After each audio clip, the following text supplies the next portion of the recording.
انا دلوقتي اقول لكم موقعي بالتحديد. هو فعلا ده جبل طارق، والحته اللي فوق دي هي اعلى منطقه، بس انا دلوقتي في اكتر منطقه جنوبيه في اوروبا كلها، او اخر نقطه من ناحيه الجنوب او من ناحيه المضيق جبل طارق نفسه. انا على اخر حته في المضيق، يعني لو المضيق اهو انا في الحته دي واللي هي اخر نقطه في اوروبا.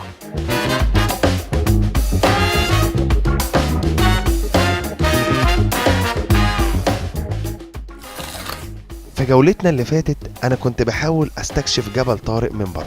المرة دي هحاول أستكشف جبل طارق من جوه والكهوف المحفورة جوه جبل طارق. ومش بس كده، عندي رحلة بحر إن أنا أروح أصور الدلافين، ويا ريت أعرف أصورها. في مضيق جبل طارق هنا اهوت، وفي الحته في اوروبا بوينت دي عندنا اكبر جامع واخر جامع في جنوب اوروبا، رغم ان في جوامع كتير في اوروبا، بس الجامع اللي ورايا ده كان هديه من الملك فهد بن عبد العزيز ملك السعوديه، الله يبارك له. بنى الجامع هنا للجاليه الاسلاميه اللي هنا، واللي هم حوالي 1000 نفر. بنى لهم جامع عشان يقدروا يصلوا فيه، ويتكلف 5 مليون جنيه استرليني. اخذ سنتين عشان يتبنى، وافتتحوه في 1997.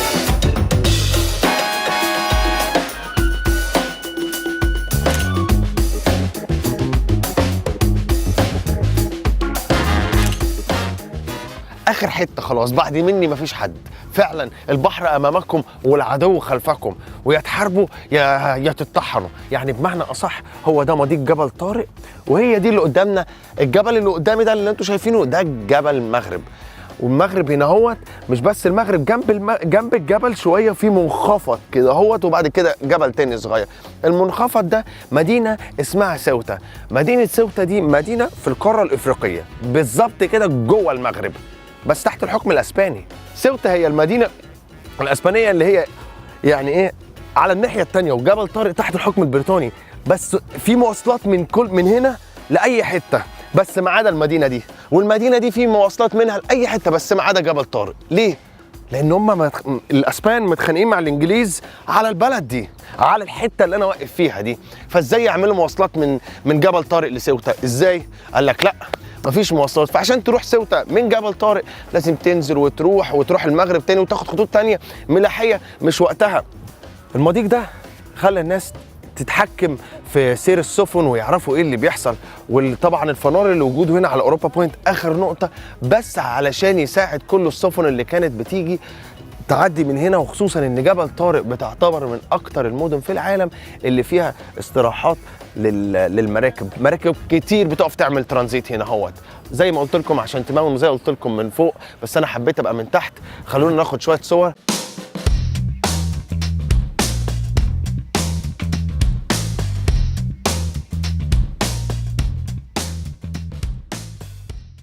جمعتنا ان احنا النهارده هنقابل كارل، واللي هو مرشد سياحي هنا اهوت وابن البلد. كارل, how you doing? Hi, Miko.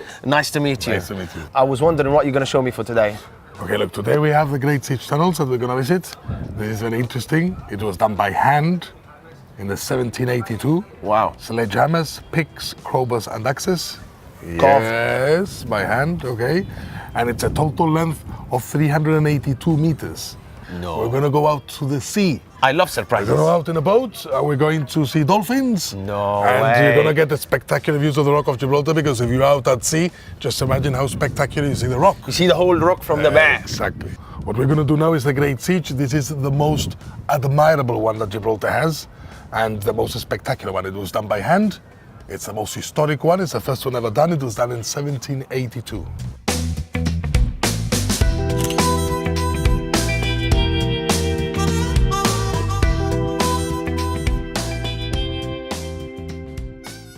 This is where you get an understanding of what this tunnel is about, yes? This is the north face of the rock. The Spanish were attacking this way, the British had to protect the rock this side.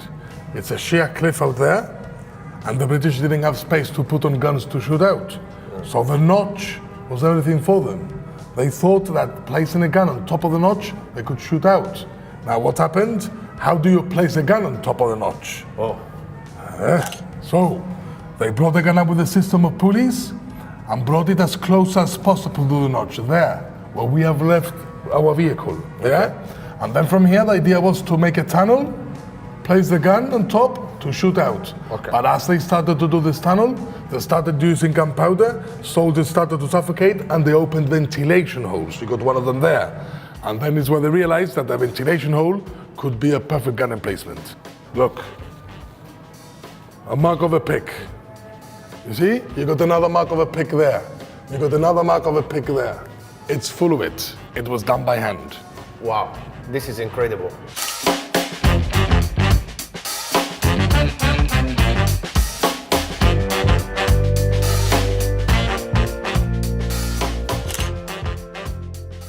I can see the sea from here, but I'm trying, it's too light outside, I can't take the picture. But what is it here? Okay, this, if you notice, the tunnel comes in a direction, and look what happened. Okay. In those days, they didn't have GPSs. Yes? So obviously they were digging, and they started to go the wrong way. And obviously they realized, once that they opened up that hole, that they were going to go out. They must have got a soldier tying up with ropes, stick him out there. The soldier from there saw the notch and said the notch is further down. And that's why the tunnel here gets a redirection and goes now towards the notch. So that was the wrong hole. This is wrong. Okay, let's go to the right one. Let's go to the right. To the top notch.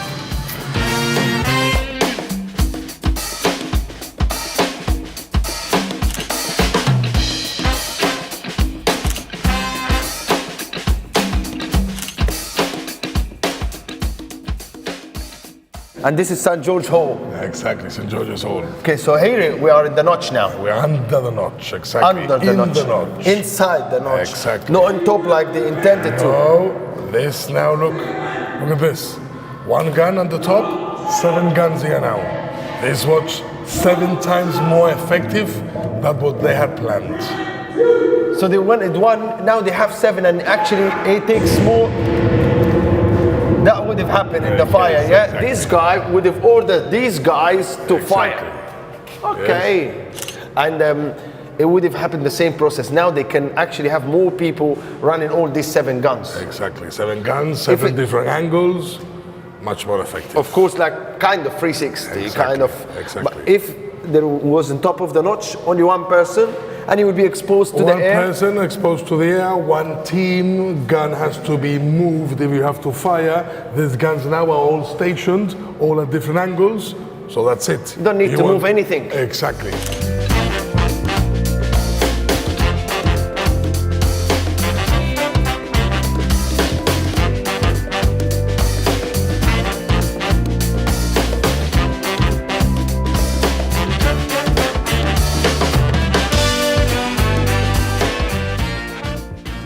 Look, we're gonna take selfie with you now. So maybe at your time there was no selfie, but now there is. So let's take it now.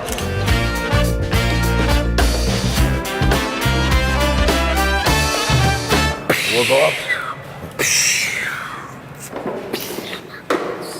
They shoot with guns, I shoot with camera.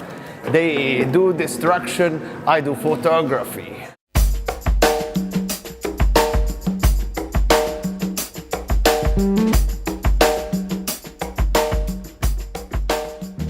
دلوقتي احنا هنا عند تنل تاني او نفق تاني جوه الجبل وجوه الصخر، ودلوقتي معمول معرض للحرب العالميه الثانيه، وانا داخل دلوقتي عشان اكتشف. وبيقول لك ان هنا في حكايه صور، فهمتوا؟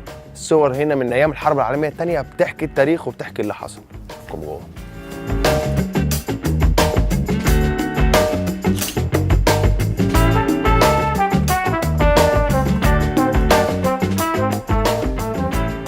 Hola. Hello. Hi, how you doing? I'm very well. How are you? I'm doing quite good. Good to see you. Miko, nice to meet you. Kaylan. Kaylan. Yeah, that's it. Nice to meet you. Nice to meet you. Well, where do we begin? Right, normally... Where do we begin? That's a it. great word to start. Right, okay, so there are 54 kilometers of tunnels in the map, and as part of the tour we only do a small part of those, but the map actually only shows about half of the tunnels on the inside of the rock. There are a lot of tunnels that aren't shown.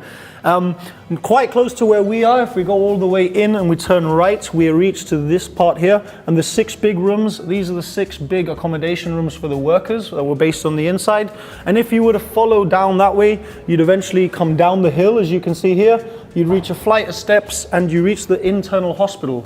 Now that's one of 3 internal hospitals that were being built. So you have a second internal hospital here, and the third one was being built in St. Michael's Cave, but it never got finished before the end of the war. So that one never got used. But during the Second World War, you had 2 internal hospitals being used, as well as the 2 outdoor hospitals. But these hospitals were dedicated towards the army and the military that were based here, essentially because there was not much of a Gibraltarian population on the rock, and this is because they got evacuated very quickly early on. The main use of the tunnels would have been to provide a bunker system for the local population, for about 16,000 people, but the way that World War II panned out, they actually decided to evacuate them, like I said. So 3/4 of them got taken over to French Morocco, but very quickly they got moved to London, and then the last quarter got split between Malta, Madeira, Northern Ireland, and the most lucky of them got to go to Jamaica. The majority of the Gibraltarians actually stayed in places that got bombed worse than Gibraltar did. But the risk with Gibraltar wasn't a bombing, but it was an invasion attempt, yeah?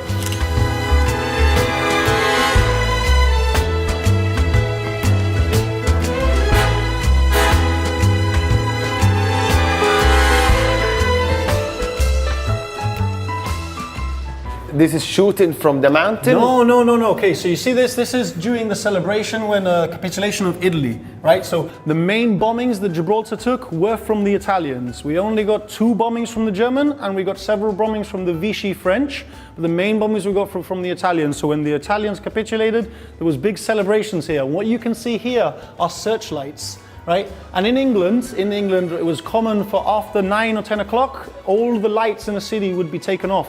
And the idea was that you had to hide the city from the air raids. Yes. Right? But it's very difficult to hide the Rock of Gibraltar. So we had to turn it on its head. We fitted loads of lights onto the rock, and we ourselves would look for the planes instead. Okay. Right? So that's what So you're that's a seeing in smart that one. picture there, yeah? So that here just to spot them where We they were come looking from. for the planes as they were Because coming in. yeah, it's reflection because you can't see them in the dark normally. That's it. So-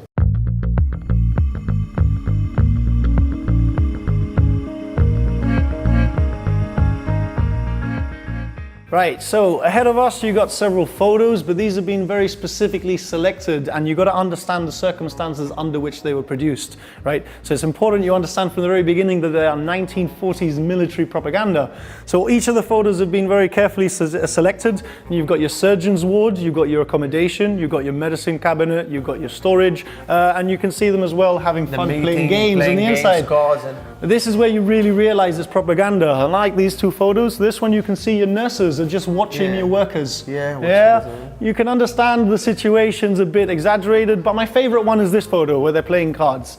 It makes you forget that they're working 16 hours a day of manual labor. So you can imagine that it wouldn't have been quite this nice, and especially the bedrooms. We know from their hygiene conditions that they were very bad, right? And they had rationed water as well as rationed food, so they wouldn't have had very, very good conditions on the inside. They were being given 2 weekly saltwater showers. So there's 5,000 men, and they're not even showering in fresh water. And on top of that, they're hot bunking, so they're sharing their beds between each other.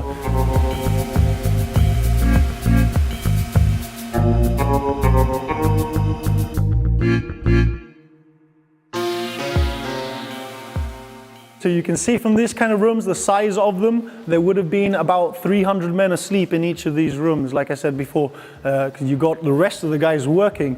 And obviously you can imagine, if you listen closely, you can hear the droplets of water falling on the Nissan huts. It would have driven everyone crazy because it's constant. But then you have to remember that the noise of the drilling is also happening all the time. So it would have been quite troubling to get to sleep on the inside here. This is a hospital exhibition, but the room in fact was the accommodation. The trouble is that I can't take you to the hospital, so that's why they put this exhibition in this room. حلو جدا ان انا اجي اخد هنا رحله استكشافيه لوحدي، ان انا اقدر اشوف كل الاماكن اللي كانوا عايشين ازاي كانوا عايشين في الجبل، لان صعب جدا الناس تبقى في رطوبه بالدرجات دي، وخصوصا في ميه جوه الكهف، وكهف على طول ساعه 16 درجه مئويه درجه الحراره، وخصوصا كان في هنا على طول حفر وصوت الميه وصوت حاجات اكيد كان بالنسبه للعساكر دول كانوا بيتجننوا من صوت، من كل حاجه بتحصل حواليهم. يعني هنا المفروض المكان ده كان فيه 300 نفر كانوا بيناموا في المكان ده جنب بعضيهم.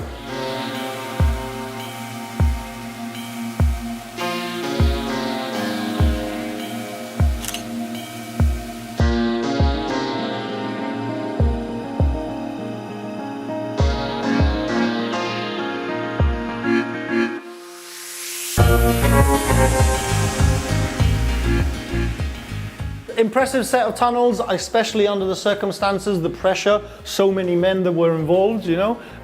But you take the whole of the tunnels as an entirety, and it's really a city on the inside of the rock at the same time as on the outside.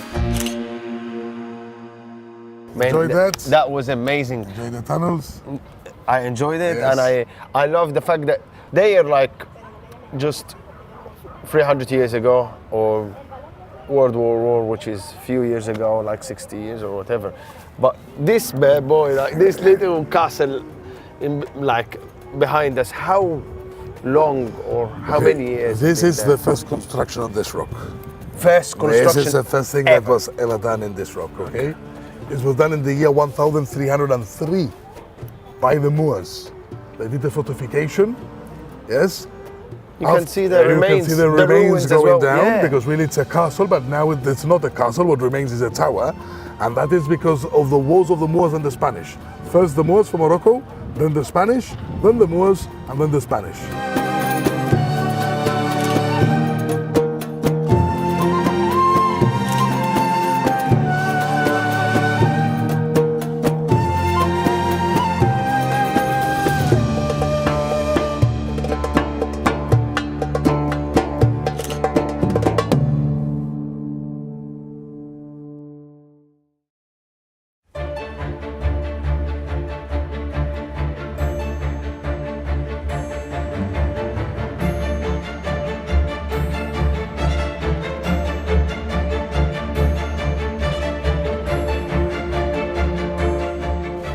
Okay guys, nothing will happen, all right? But just on a health and safety feature, should anything happen, we got the life jackets under the seats, all right?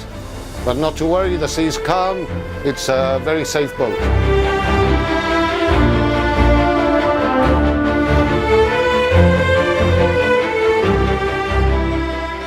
دلوقتي انا مستني اصور دولفين، وانتوا متصورين انا لما اصور دولفين ويبقى معاه صوره دولفين وصوره قرد وصوره طاير هيبقوا معايا هنا في الكاميرا بتاعتي دي حبيبتي دي، وابقى انا خدت صور غريبه كده اهوت. انا مستني، هم عاده بيطلعوا ساعات او ساعات لا.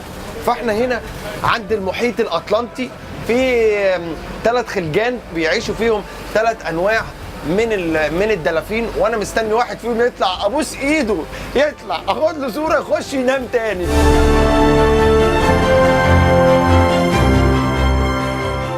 المشكله مش عليا بس، المشكله ان حتى الفريق لاقيين صعوبه ان هم يصوروا، والكاميرات اللي معانا لاقيين صعوبه ان احنا نصور الدولفين، لان دي حاجه يعني مش بارادتنا، مش هتقول الدولفين يطلع هيطلع للاسف، بس المفروض تبقى قاعد مستني وانت ورزقك اهو. يا دي ده اوه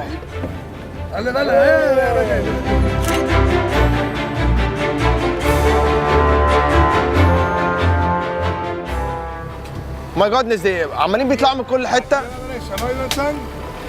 بيطلعوا من كل حته، انا مش عارف هم فين، بس بيطلعوا من كل حته وعمالين بحاول امسكهم مش لاقيهم.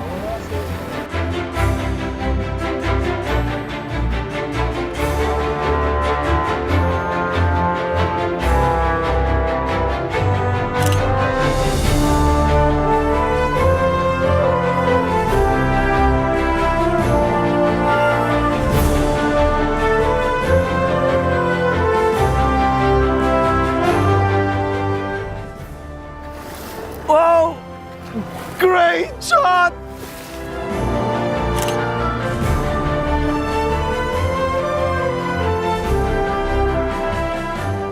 انا مبسوط قوي قوي قوي، اخيرا قدرت ان انا اجيب شويه دلافين وشفتهم كده وكانوا بيعوموا حوالينا كده اهوت، وهم كان الاول كانوا بياكلوا ما عرفناش نجيبهم، بس دلوقتي هم مع اي موجه بتلاقيهم بيطلعوا بيتنططوا كده اهوت وبيلعبوا زي ما انا جاي بلعب معاهم.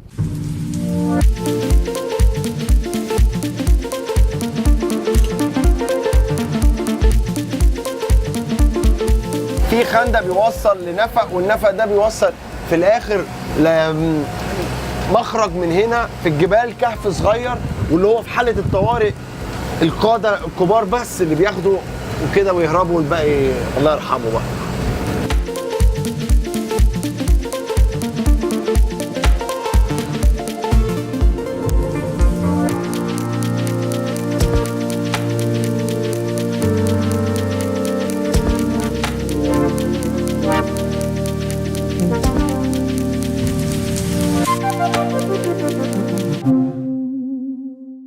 أنا جاي النهاردة في بيت حد من الناس اللي عايشين في جبل طارق النهاردة، وعشان يعرفني ازاي الكلانتيتا بتتعمل، أو هي الطبق الرسمي لجبل طارق، وخصوصا إن الناس دولت ولا عندهم استيراد ولا عندهم تصدير ولا عندهم إنتاج محلي خالص من ناحية الزراعة أو من الناحية الأخرى، فكل حاجة كانت بتجيلهم كانوا بيستوردوها من بره. فأنا عايز أعرف زمان لما ما كانش الاستيراد سهل زي دلوقتي، الناس دي كانت بتاكل إيه؟ تعالوا نشوف.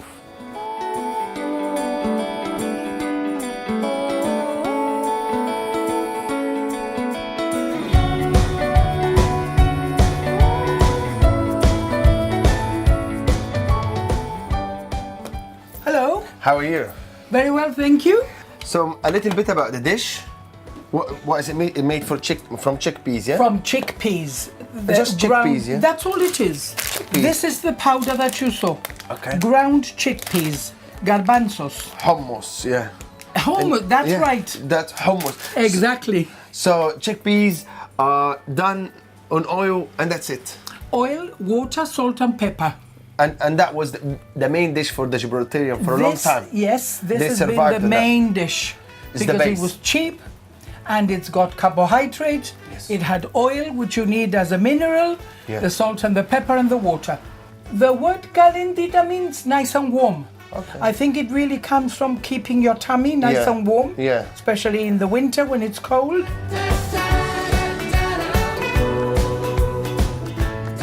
Now let's enjoy calentita with one of the best and the most important person for me in the whole of Gibraltar, the Masillo family. Don't worry about the floor. When the dog comes, he'll clean the floor. Okay. Wow, it's very nice actually. Considering it's very, very, very basic, Very basic. but it's super nice. I love the salt and Pepper. It's just giving it the right flavor. Yeah. And I never thought that I will take like a hummus pie. Yeah, that's what I will call it, hummus pie. There is not a better way to end my Gibraltar tour. And actually, I'm so happy that I'm ending it in the Masillo family, in the Masillo house. Thanks to Carl, thanks to you. And I don't know what would I do without you. And that's the reason I choose to stay. And I choose you guys to go.